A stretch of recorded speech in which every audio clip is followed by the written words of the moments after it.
नमस्कार। आज हामी 20औं शताब्दीका एक महान भौतिक शास्त्रीको कथा सुनाउँदैछौं, तर अलिक फरक तरिकाले। हामी अञ्जल कौशिकको एउटा सुन्दर नेपाली कविताको सहारा लिएर पल डिराकको जीवन र उनको विज्ञानको दुनियाँमा डुबुल्की मार्नेछौं। ल, सुरु गरौँ है त।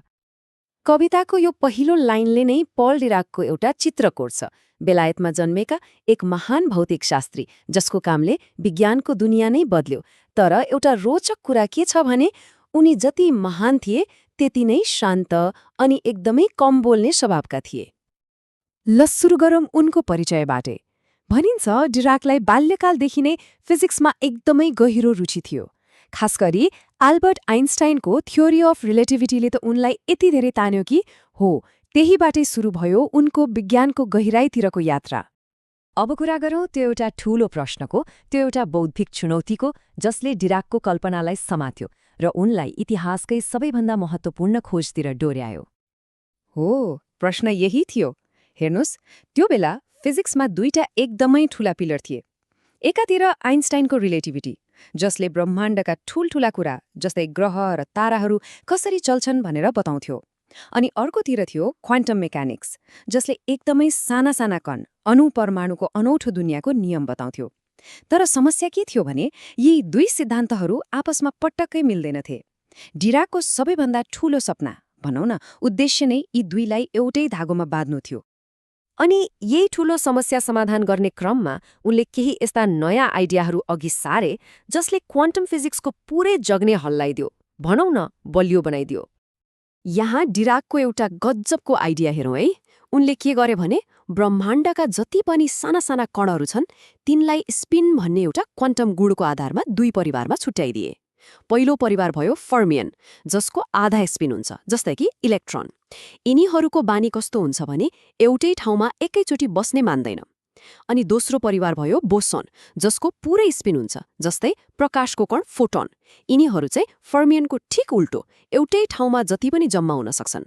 विश्वास गर्नुस्, यो साधारण देखिने वर्गीकरण नै आजको मोडर्न फिजिक्सको आधार हो। अनि यिनै फर्मियनहरूको व्यवहारलाई व्याख्या गर्ने जुन नियमहरू छन् नि, त्यसलाई फर्मी डिराक स्ट्याटिस्टिक्स भनिन्छ। नामबाटै थाहा हुन्छ यो उनैको सम्मानमा राखिएको हो।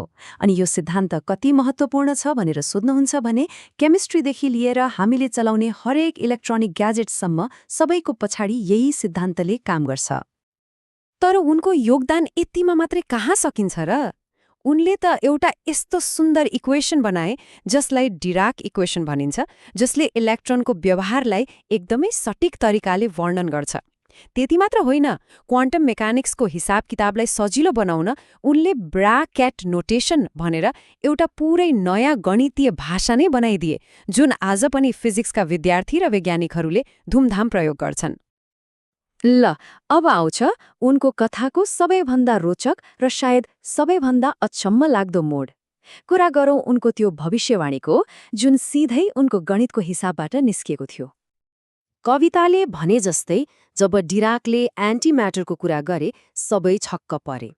उनले के भने ब्रह्माण्डमा हरेक कणको एउटा उल्टो गुण भएको जोडी हुन्छ, जसलाई एन्टिपार्टिकल भनिन्छ। यो आइडिया त्यो बेलाको लागि यति अनौठो, यति अचम्मको थियो कि सुरुमा त धेरै वैज्ञानिकहरूले यो कुरा पत्याउनै सकेनन्। तर सिद्धान्त कसरी वास्तविकतामा बदलियो त्यो कथा झनै रमाइलो छ। डिराकको इक्वेसनले के देखाइरहेको थियो भने इलेक्ट्रोन जस्तै तर पोजिटिभ चार्ज भएको एउटा कण हुनुपर्छ।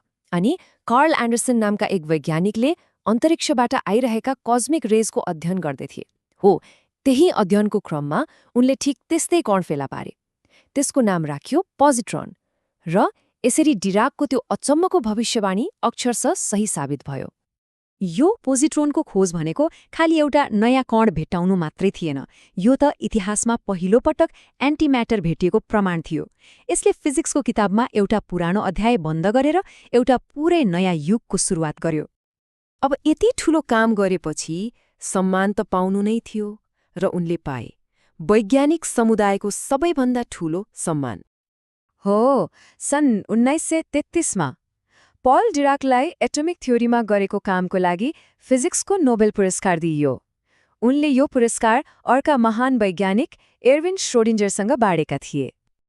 तर महान वैज्ञानिकहरूको कामको विशेषता नै यही हो, डिराकको कामले हामीलाई धेरै उत्तरहरू त दियो, तर त्यसभन्दा पनि धेरै नयाँ र गहिरा प्रश्नहरू पनि जन्मायो। यस्ता प्रश्नहरू जसमाथि आज पनि संसारभरिका भौतिक शास्त्रीहरूले अनुसन्धान गरिरहेका छन्। जस्तै उनले मोनोपोलको आइडिया पनि दिएका थिए। सोच्नुस् त, एउटा यस्तो चुम्बक जसको एउटा मात्र पोल हुन्छ, कि त नर्थ कि त साउथ। अहिलेसम्म त भेटिएको छैन, तर यसले हामीलाई एउटा एकदमै रोमाञ्चक प्रश्नमा ल्याएर छोड्छ। डिराकको कुन चाहिँ भविष्यवाणी अब अर्को पटक सत्य साबित होला? खै, ब्रह्माण्डका रहस्यहरूको खोजी त अझै जारी नै छ।